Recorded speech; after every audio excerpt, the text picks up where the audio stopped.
DK somewhere?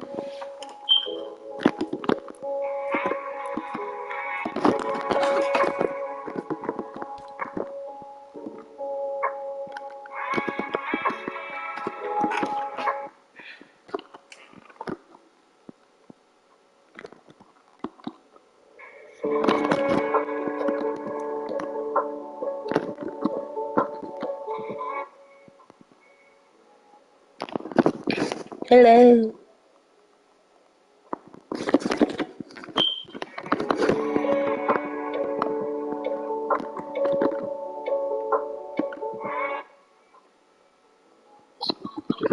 Hello, Shadow.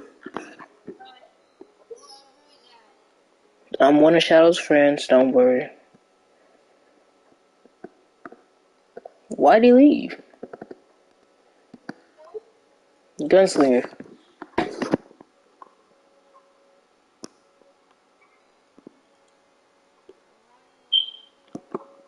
Trying to see if you want to play. Okay. Okay, see you later.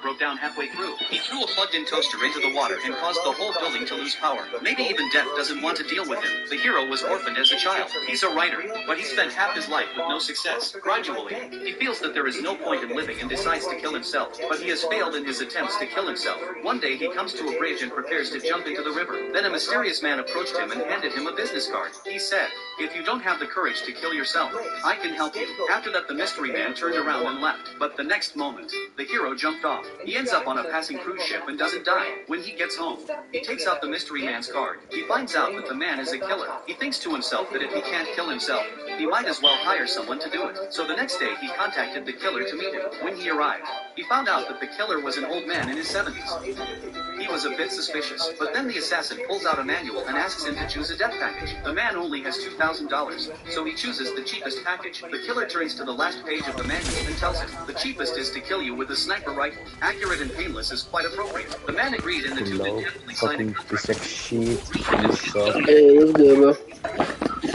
You suck like bar. Aguántate que uno sabe si lo vamos a hacer adelante. Ay, ¿cómo se puso? Ay, sí, cierto. Pinches nacos.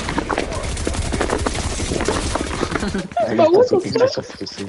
Ahí está su pinche subfusil. So y'all just gonna scream it like that? Pico, pico, pico. No, So y'all just gonna scream it like that? shut up, fucking piece of shit.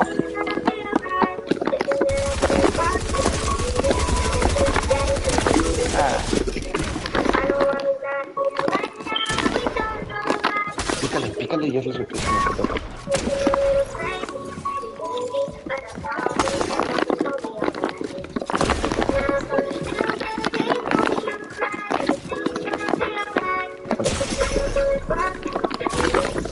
Fuck. ¿Ya viste que es más fácil? Sí, sí, sí. Vuelvo a más estatua. Hay que responder ese personaje.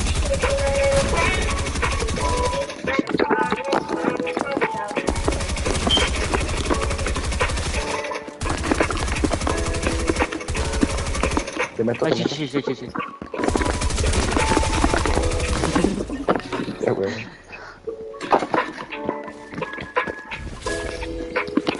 Ah, se salió uno, sí.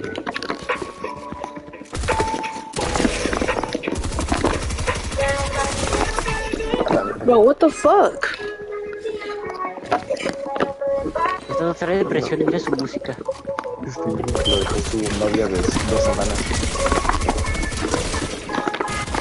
Ay, Lo dejó su novia de Roblox.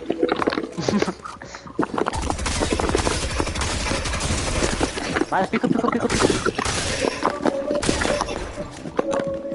Bueno, Oh. se va a suicidar por nuestra cuenta.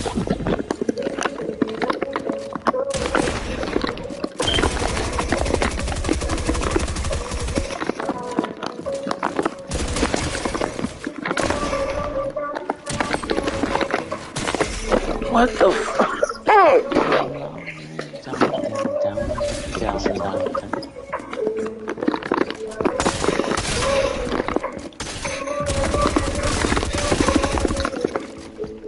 Voy con este mi. Leo. Sí. Ah, el tanto lo pone.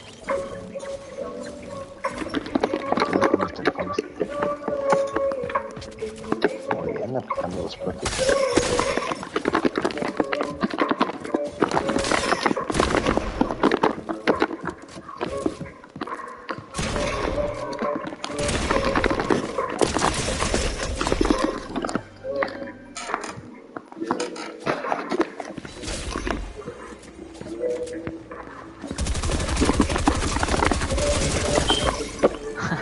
Ya la veré. Estos otros y ya. Oh my god! Oh! Stop double teaming! Ay, le pegué un 190 y después... A ver, déjame, a ver. Mira, guacha.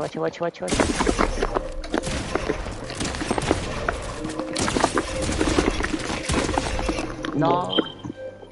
Necesito una bala. O sea, nos dice que no hagas, que no hagamos team, pero pues somos equipo. Sí. No, pero dice que somos 2 contra 1.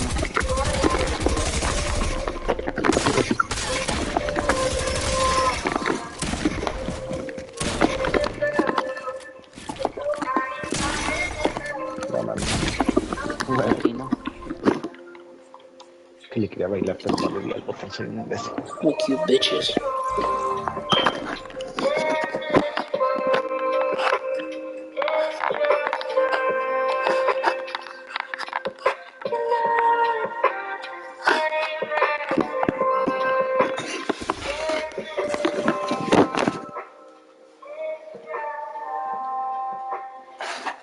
Before they leave, they say a polite goodbye.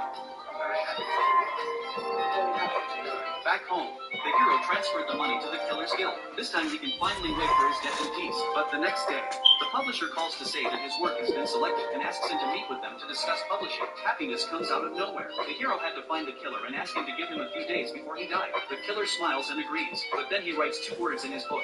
Idiot. This man was blackballed by the Grim Reaper. He killed himself 9 times, but could...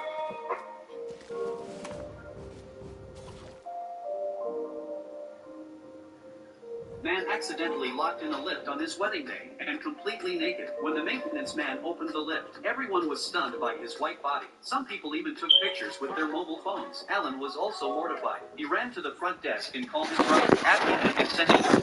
Hey, does anyone have a mic?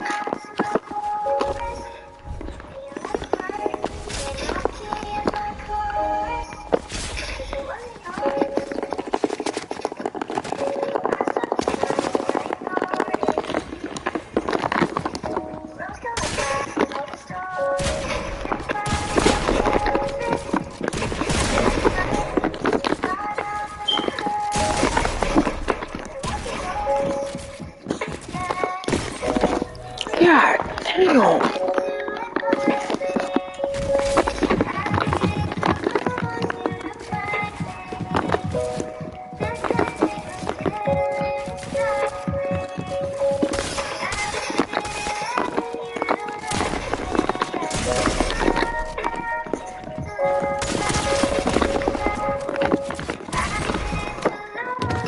What the fuck? Bro!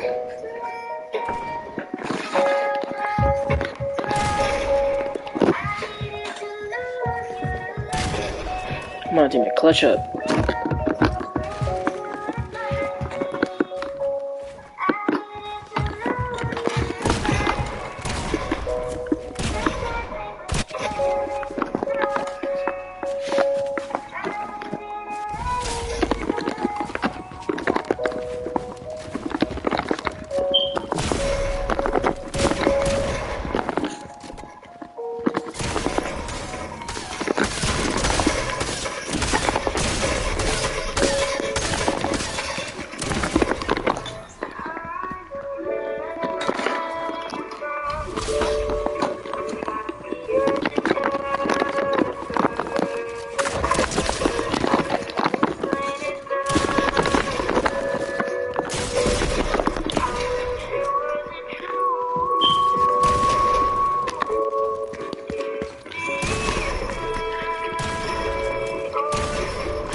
Fuck you.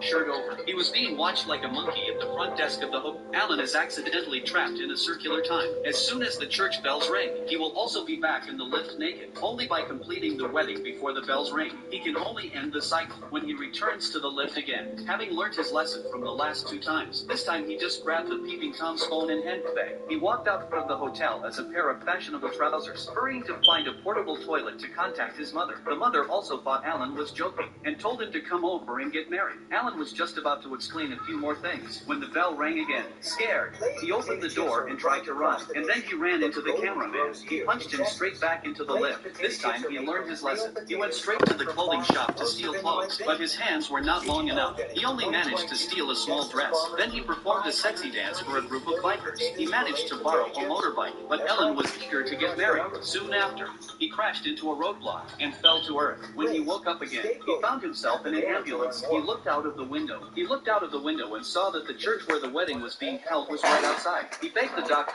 to let him go and get married before he came back. When the doctor heard that, he thought the boy had hit the ground pretty hard. He's getting married. It's more like a combination of a catheter. Then he took out a needle and prepared to stick him. Scared, Alan jumped out of the car. Just as he stumbled to the church, the next second the sound went off. It sent Alan straight back into the lift. Having learned his lesson so many times, Alan, this time he stole the clothes from the luggage rack. He then left the hotel and asked a passerby to call an ambulance. And then he went straight to the streetlight. The security guard was amazed. He called for an ambulance. When he arrived at the church, he jumped out of the car immediately. This time, he finally made it to the wedding. He didn't realize that the dress was not the right size. His father-in-law, Black, saw the way he looked. He took Alan out on the spot. Then he had to change into all sorts of clothes. Not one of them was a formal wedding suit. He was thrown out again and again. This made Alan furious. He cursed at Black right then and there. He wouldn't remember the next time.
I'll stop you getting married no matter what you wear. My family is rich. You don't deserve to be my son-in-law. And then he took out his late wife's ring. He told him that he too had neglected his family for his career. By the time he had achieved fame and fortune, his wife was already dead. That's why he wanted to find a son-in-law who was a good match for him. He would not let his daughter be neglected because of his business. When Blackie left, the love interest started to spit at Alan. Alan just ignored him. He asked him the size of his dress on the spot, and when he heard that it was a perfect fit, so in the next round of the cycle, Alan smashed his bull, trying to coerce him into giving him his clothes. To his surprise, his lover was a skilled fighter. Each time, Alan was defeated. After studying his enemy's punching style, Alan found that he was no match for him.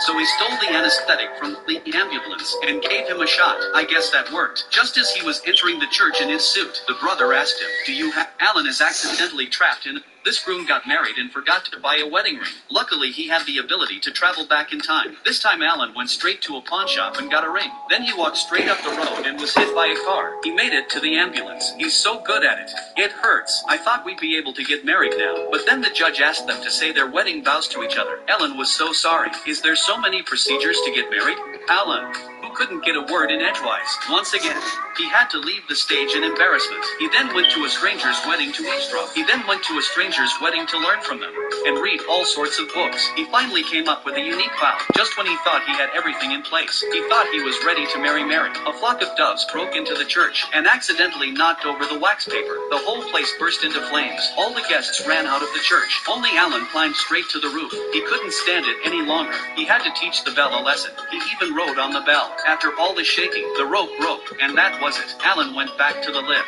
This time Alan calmed down, thinking that someone must be trying to stop him from getting married. When he goes to Mary's window to spy on her, he accidentally overhears his lover's plan to take over the old black company, so it must have been his rival who put him in the lift. Just as Alan returns to the hotel to see where to look for clues, there's a beautiful woman in the bed, but she said nothing had happened between them. That was a relief to Alan. Then he ran to the surveillance room. He found that he had been dragged into the lift by a woman last night. His clothes had fallen off while he was being dragged, and this woman wasn't she their bridesmaid?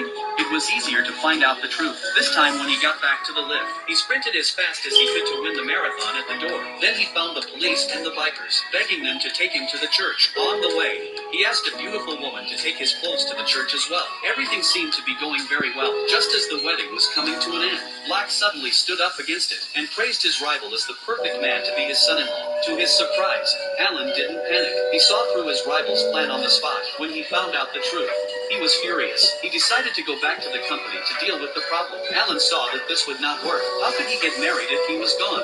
So he went after him right away, and he repeated the words he had said to him. He repeated the same thing to Old Black, and advised him not to miss his daughter's wedding for the sake of his career. He also advised him not to miss his daughter's wedding. He was very moved by what he heard. I never thought Alan would understand what he wanted so well. Eventually, the wedding went ahead. Alan also confessed his love for Mary. He even took out Mary's mother's ring. It was then that Mary realized her father had finally approved of Alan. Just as the two were about to say I do, the maid of honor then came forward and said that Alan had slept with someone else last night. Everyone was shocked. Alan was the only one with a calm face. He even asked the beautiful girl from last night to produce the recording. The crowd realized that the bridesmaid had set Alan up. The policeman who brought Alan to the church saw that this was a good thing.